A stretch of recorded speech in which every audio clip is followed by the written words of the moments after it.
Bonsoir à tous, bienvenue dans votre émission La Réunion Léla. On va parler cinéma, mais un cinéma, je dirais, à la sauce d'Armand Dauphin.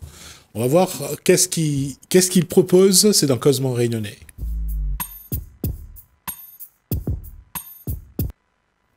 Alors, je vais jeter mon filet, on va essayer de ramener le dauphin. Bonsoir Armand Dauphin. Bonsoir. C'est tellement facile parfois de s'amuser avec les noms des autres. On va voir qu'on s'est beaucoup amusé avec le mien aussi. Alors, l'événement, c'est... L'événement, c'est le 3e festival du film de femmes, qui commence donc demain, samedi, jusqu'au dimanche 2 octobre. D'accord. Et avec votre invité s'appelle... Chantal Sandance, donc je suis actuellement élue à la culture de la ville de Trois-Bassins et participatrice, donc cette ville est participatrice de ce fameux festival. D'accord. Alors, d'abord, ce festival a commencé quand ? Alors ce festival, en fait, les dernières années ont été un peu chaotiques, puisque la première année, pas eu lieu, crise des Gilets jaunes. Deuxième année, il y a eu une crise, mais c'était une autre. Après, on a eu la crise sanitaire annulée. Ouais. Donc cette année, du coup, on fait la 3e édition en 5 ans. Et je veux dire que c'est la première année où on peut préparer le festival de manière sereine.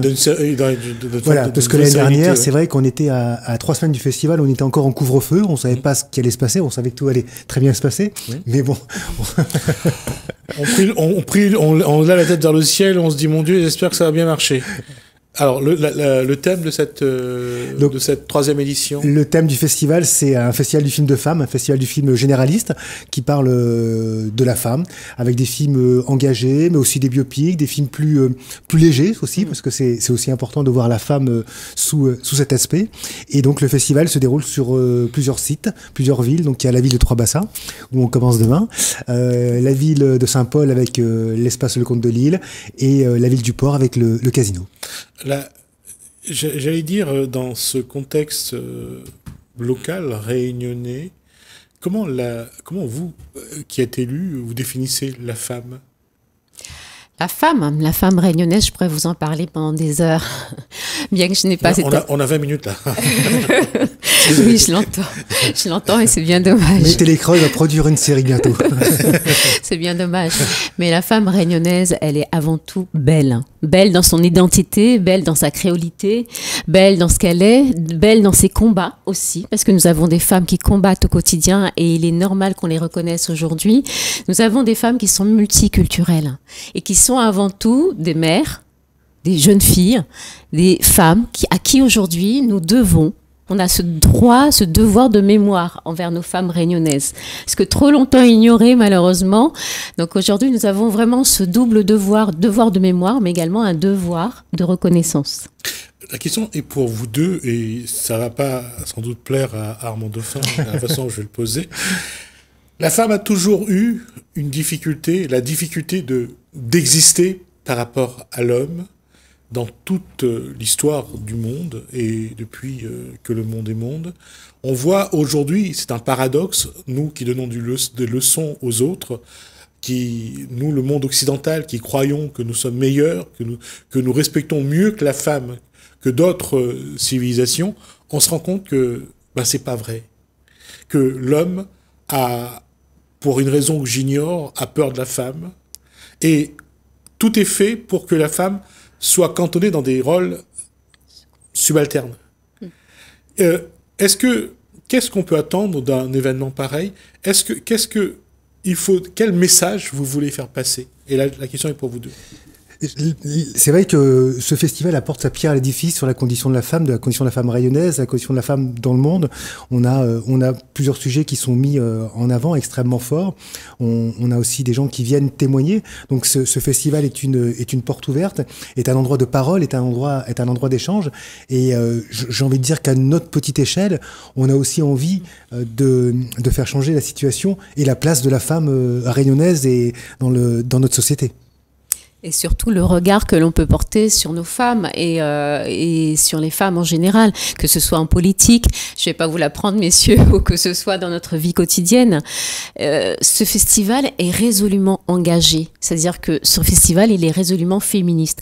Alors ce n'est pas le féminisme comme on peut l'entendre, pur et dur, nous ne sommes pas du tout dans cette logique-là, c'est simplement de vouloir reconnaître qu'il y a aujourd'hui un défaut dans la reconnaissance de l'égalité entre les hommes et les femmes, comme vous l'aviez dit tout à l'heure. Et je reviens à ça, même au cinéma, quand on regarde les films qui mettent en avant les femmes, il n'y en a pas beaucoup. Pas parce que les hommes, le cinéma ne veut pas en faire, c'est parce que c'est moins vendeur, parce que ça rapporte moins d'argent. Spider-Man, Superman, Batman, ça rapporte de l'argent, mais Supergirl, un peu moins ou beaucoup moins. Il n'y a qu'à voir le scandale aujourd'hui, ce week-end, sur la petite sirène qui est incarnée aujourd'hui par une noire. Oui, j'ai vu la photo, effectivement. Ouais. Voilà, donc tout cela résume globalement l'idée de ce festival sur 6 jours. Et puis, autre chose encore, puisqu'on parlait de la petite sirène, on a vu une seule fois dans le cinéma une Cendrillon de couleur. Et c'est Brandy qui jouait le rôle de Cendrillon. Et c'était bien parce qu'ils ont mis un prince asiatique, une mère, c'était Whoopi Goldberg, et le père était un blanc. Mais on a essayé de mélanger un peu les genres. Mais c'est rare. C'est rare de voir Blanche-Neige, de voir Cendrillon, de voir des princesses de Disney de couleur. Mulan est d'origine chinoise. Donc, c'est là aussi, on voit que c'est pas seulement un problème de communication ou de réalité, mais il y a dans notre passé une peur. L'homme a peur de la femme. Et c'est une réalité.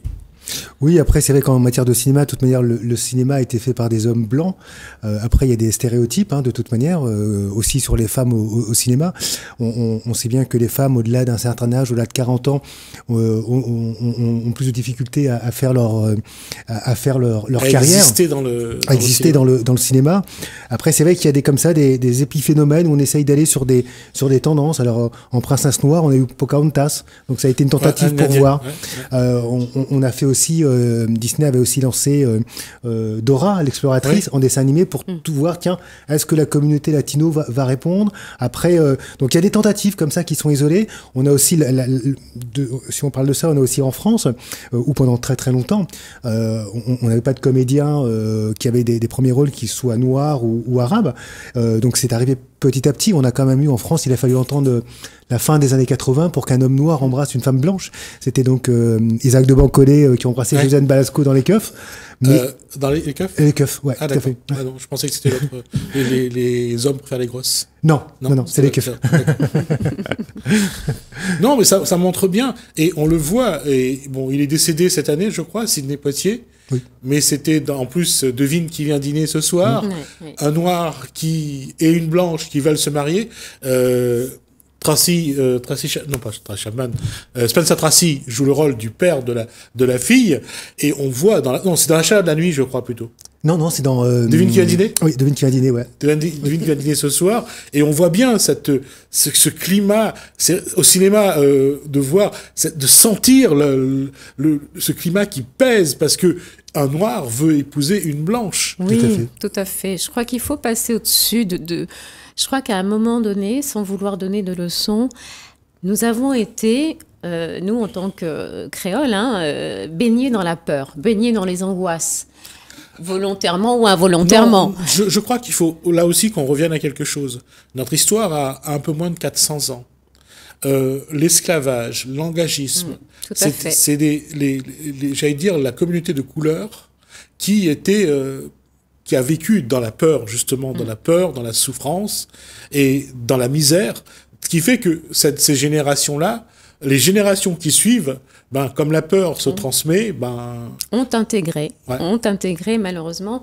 Et je crois qu'aujourd'hui, plus que jamais, ce festival est aussi l'occasion de dire, allons détacler la langue, allons détacler la possibilité justement de pouvoir parler, que ce soit malgré les inégalités sociales, malgré les inégalités territoriales, parce qu'il ne faut pas l'oublier que Trois-Bassins est un territoire des Hauts, un territoire rural, et que là aujourd'hui nous avons cette possibilité, nous avons une scène offerte aux femmes pour pouvoir s'exprimer.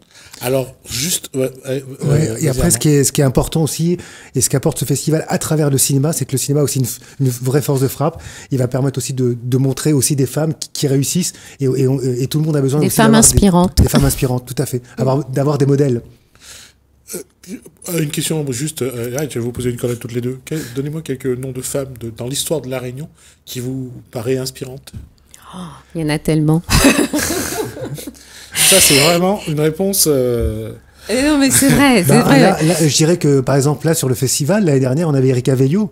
Tout à fait. Oui, elle travaille aux Pays-Bas, je crois, et elle est dans tout ce qui concerne le vol spatial. L'espace, voilà. L'espace, donc... formidable. Formidable. C'est un vrai modèle. Ouais, un vrai modèle. Et c'est aussi... elle est venue sur ce plateau, donc j'ai eu l'occasion. Et derrière ça, c'est aussi, l'éducation des filles, c'est l'éducation à travers la scolarité, qui est très importante, qui amène aussi une indépendance.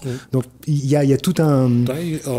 Il y a également quelqu'un qu'elle a rencontré, qui est de La Réunion, qui est de l'Est, du Nord-Est, et qui s'appelle Varenka, qui travaille également à Toulouse, je crois. Donc ça montre bien que les femmes s'émancipent, mais on ne le met pas pour autant en avant, le travail qu'elles réussissent, ce qu'elles apportent.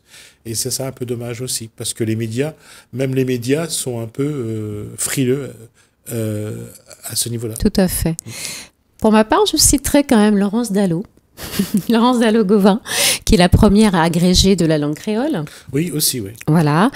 Et ensuite, également, donc, Madame... J'allais dire Bernadette Doge. Exactement, que vous nous croisez, qui est un véritable, voilà, je n'ose pas dire un monument, mais une institution au niveau de la musique réunionnaise. Ouais. Exactement, parce qu'on n'a pas besoin d'aller chercher forcément en dehors des images qui peuvent nous marquer. Moi, sur Trois-Bassins, j'aimerais quand même parler d'Anaïs Ferrer. Est-ce que vous en avez entendu parler, messieurs? D'Anaïs Ferrer. C'était notre Madame des Bassins à nous. C'est-à-dire que c'était la première femme de caractère à avoir tenu une industrie sucrière à elle toute seule. Voilà. J'allais parler de Madame Visnelda. Exactement. Qui, c'est sans doute la première à avoir réussi à séparer le côté sombre de pratique, guérisseuse, à devenir une femme qui connaît la tisane, qui connaît les gestes qui guérissent. Je pense qu'il est nécessaire de rappeler que nous, en tant que créoles, nous devons d'avoir aussi une tradition, des traditions culturelles, des traditions. Là aujourd'hui, il y a l'apport du cinéma et c'est formidable parce qu'on peut justement avoir cette ouverture d'esprit envers les films du monde. D'ailleurs, merci Armand. Mais c'est vrai qu'on parlait des femmes, donc on fait aussi une conférence pendant le festival qui s'appelle Les Femmes de l'ombre. On va justement mettre en avant ces femmes réunionnaises qui font des choses formidables et qu'on ne sait pas. La conférence a lieu quand? La conférence a lieu le vendredi. Vendredi, la date je sais plus. Alors le vendredi 30 voilà. Aux Aigrettes à 18h. C'est ça. Vendredi 30 à 18h à l'hôtel des Aigrettes, juste avant la séance en plein air du film Selena. Tout à fait. D'accord. Quels sont les autres moments qui vous paraissent, je dirais, épiques? Comme on le disait tout à l'heure, je ne sais pas si Armand va me rejoindre, mais nous avons chacun d'entre nous, et vous aurez certainement aussi chacun vos coups de cœur, on va dire, suivant le film ou le documentaire dans lequel on se retrouve. Et c'est vrai que sur Trois-Bassins, le fait de pouvoir avoir des films en avant-première et d'avoir un film qui s'appelle Gofran, mais également d'autres films d'excellence, ça va vraiment nous permettre d'échanger. Le temps fort de ce festival, c'est effectivement le film, mais c'est également le temps qui va suivre à l'issue de chaque film, des moments de débat et d'échange. Qu'est-ce qu'une femme comme vous peut attendre de ce genre d'événement? Je vais reprendre une phrase de ma consoeur, Madame Karine Lebon. Rendre la place de la femme visible au sein de notre île. Qu'est-ce que la femme doit faire, selon vous, pour que ce qu'elle fait, sa place, soit plus visible? Je crois que tout simplement, il ne suffit pas de l'affirmer haut et fort. Vous savez, un galet ne se refait pas avec la dureté. Un galet se fait avec la douceur des vagues.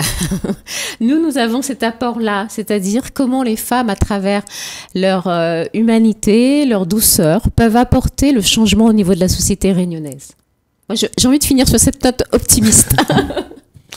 Quel message le festival doit Alors le festival, porter, Armand? déjà, je voulais rappeler quand même que le festival, toutes les séances sont gratuites, donc tout est gratuit durant le festival. On a effectivement la chance d'avoir un film en avant-première nationale, donc voilà, sorti avant la France métropolitaine, il sera diffusé à Trois-Bassins. On a aussi une belle séance en plein air. Le festival, c'est un festival de femmes généralistes, avec des films engagés. On va parler effectivement de l'avortement, on va parler de Valérie Bacot, qui à 35 ans a tué son mari. On va parler aussi de phénomènes de société, puisqu'aujourd'hui on a de plus en plus de couples qui ne veulent plus avoir d'enfants. On va aussi parler de manière positive de femmes inspirantes comme Malala, comme Selena. Donc c'est un festival qui est vraiment très complet. Je vais juste rappeler que Malala, elle est pakistanaise. Oui. Elle se bat pour que les femmes... C'est là où il faut aussi faire attention, parce que la propagande, souvent, surtout des gens qui sont contre elle, lui confère des choses alors qu'elle se bat pour que la femme ait une éducation. Éducation, tout à fait. D'accord. Et Selena, que je ne connais pas. Selena, c'est une chanteuse latino-américaine. D'accord. Donc aussi, voilà, une femme latino qui a réussi à travers le monde, à travers la musique. Donc on a tous ces films. Après, c'est vrai que je dis souvent que c'est un festival de films de femmes, mais quand on parle de problèmes de la femme ou de joie de la femme, derrière il y a aussi les hommes qui sont concernés. Donc c'est un festival de femmes, c'est un festival d'hommes aussi, c'est un festival sur nous. Un petit mot sur elle, parce que vous n'en parlerez pas. La jeune écologiste scandinave, Greta Thunberg. Oui, c'est ça. Greta Thunberg. Il n'y aura pas de... Il y a un documentaire qui a été fait sur elle. D'accord. Et il n'est pas exclu qu'on le passe l'année prochaine. Tout à fait, oui. Okay. Et en plus, aujourd'hui, vu la situation climatique, ça résonnerait tout à fait. Alors, je reviens à ma question. Qu'est-ce que vous souhaitez apporter cette fois-ci, comme pierre à l'édifice, dans l'évolution de la condition de la femme dans cette société? Je crois que les femmes, encore une fois, ont simplement besoin d'être et de pouvoir s'affirmer dans ce qu'elles sont, sans pour autant être en révolte contre les hommes. Vraiment, c'est de pouvoir simplement prendre la parole et se donner le droit de prendre cette parole. C'est vraiment ce qu'on a du mal aujourd'hui au niveau de la Réunion en général. C'est prenons la parole, messieurs, dames, et pour crier haut et fort ce que l'on souhaite, qu'importe. Voilà. Oui, ça rejoint. Je rejoins aussi ce que disait Madame Sundance. C'est effectivement un espace de parole. On a par exemple des films qui viennent d'Amérique du Sud. Et on aura des femmes qui viennent de Colombie, qui viennent du Venezuela, qui vont aussi partager leur expérience de vie avec les femmes réunionnaises. Donc c'est un véritable échange, un véritable espace de parole. Et c'est vrai que parfois on n'ose pas trop parler. Et là, on va s'apercevoir qu'on a des joies en commun, on a aussi des problèmes en commun, et on va pouvoir échanger et s'échanger notre numéro de téléphone à la fin de la séance pour continuer cette discussion et ce travail, et petit à petit consolider la place de la femme et faire en sorte qu'elle ait la place qu'elle mérite à La Réunion. Ce festival, encore une fois, on va rappeler les dates du 24 septembre au 2 octobre. Au 2 octobre. C'est aussi pour montrer que le cinéma a aussi sa place dans l'évolution de cette société. Aujourd'hui, cette place, elle est un peu démesurée et parfois sur des sujets qui n'en valent peut-être pas la peine, mais là, le sujet en vaut vraiment la peine. Tout à fait, tout à fait. Si je puis me permettre, je vais adresser quand même des remerciements essentiels au co-fondateur de ce festival qui malheureusement n'a pas pu être présent, mais l'UFR, l'Union des femmes réunionnaises bien sûr, qui est à la fois co-organisateur de cet événement et qui a bien voulu laisser une place à la ville de Trois-Bassins, et remercier donc mes partenaires et remercier également mes consoeurs du port mais aussi de Saint-Paul. Voilà. Un dernier mot, dans la démarche, depuis trois éditions, ce festival fait sa place, s'installe. Oui, je pense que le festival fait sa place. La première année, il y avait une ville. Aujourd'hui, on est sur 3 villes et un site en plein air. On a des partenaires privés qui commencent à nous rejoindre. Il y a vraiment des gens qui veulent soutenir ce festival.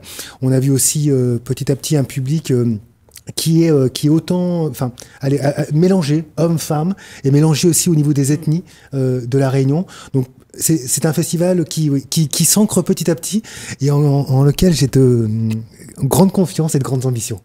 Alors, dans cette ambition, je vais rajouter un élément. À quand le festival mettra en avant les productions locales? Alors, c'est vrai que on met en tout cas en valeur les talents locaux, puisque cette année la marraine du festival est Delixia Perrine. On met les talents locaux à travers des conférences comme cette année sur les femmes de l'ombre.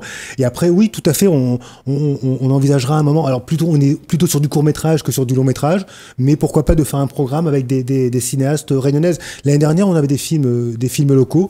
Il s'avère que cette année non. Bon, ça reste en tout cas une volonté pour nous de mettre en avant la femme réunionnaise. Elle l'est, et on va continuer. Et on va faire un clin d'œil à Yael Trulès qui a sa série aujourd'hui, policière. En tout cas, bravo à elle. On est vraiment très fiers de la voir dans cette série, mais on espère que d'autres viendront grossir augmenter un petit peu la place des femmes réunionnaises dans le cinéma, mais aussi des hommes réunionnais, parce que la réunion qui réussit, c'est la femme et l'homme ensemble. Exactement. Merci à vous deux, merci pour cet échange. Merci à vous de nous avoir suivis. Merci Hélène, merci François. Je vous dis à bientôt.